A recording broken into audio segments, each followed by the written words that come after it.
हिमाचल में निपुण लक्ष्य स्कूल का बेसलाइन सर्वे 30 और 31 मई को गत माह किया गया और ये 2638 स्कूलों में हुआ। और इसका जो मुख्य उद्देश्य है वो यह है कि हमारे जो बच्चे हैं वो कक्षा पहली में और कक्षा 2 में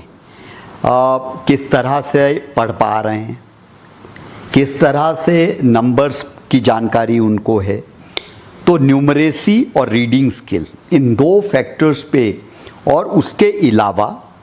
वहाँ पे स्कूलों में किस तरह से इन बच्चों को पढ़ाया जा रहा है। तो जो जैसे बाला बिल्डिंग फीचर्स हैं, वो बाला फीचर्स किसी स्कूल में अच्छा है, या कौन सी ऐसी टूल्स वो स्कूल यूज़ कर रहा है जहाँ पे बच्चों का जो रीडिंग स्किल्स है या न्यूमरेसी का जो नॉलेज है वो बेहतर है। तो उसके लिए भारत सरकार द्वारा एक गाइडलाइंस दिया गया है और उस गाइडलाइंस पे ये जो सर्वे है वो आधारित था और उन गाइडलाइंस पे ये सर्वे करवाया गया। और उसके फलस्वरूप हम ये करेंगे कि जो ये 2638 स्कूल है उनमें से जो बेस्ट 480 स्कूल हैं उनका हम चयन करेंगे। और कौन से 480 स्कूल होंगे जहाँ पे बच्चे बहुत बढ़िया से पढ़ पा रहे हैं, बहुत बढ़िया से नंबर्स की उनको जानकारी है,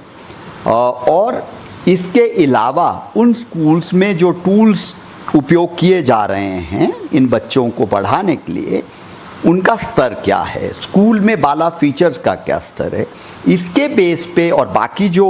मूल्यांकन है उन चीज़ों का मूल्यांकन करेंगे। और मूल्यांकन करने के बाद जो पहले 480 स्कूल होंगे उसको हम निपुण कॉम्प्लाइंट, मतलब कि वो निपुण में जो स्टैंडर्ड्स भारत सरकार के तरफ से दिए गए हैं उनका वो कॉम्प्लायंस कर रहे हैं स्कूल, उन स्कूलों को हम पहले चरण में 480 स्कूलों को निपुण कॉम्प्लायंट स्कूल बनाएंगे। अब अगर ये 480 स्कूल हमारे निपुण कॉम्प्लायंट 2638 में से बनते हैं तो निसंकोच हम ये कह सकते हैं कि इन 480 स्कूलों में बच्चों की पढ़ाई बेहतर है, उनका रीडिंग स्किल बेहतर है,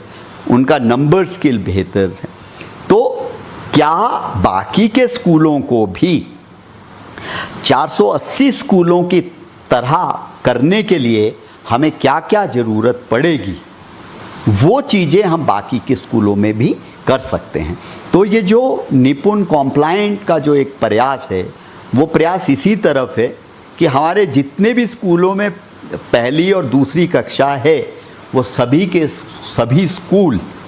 उन स्टैंडर्ड्स को जो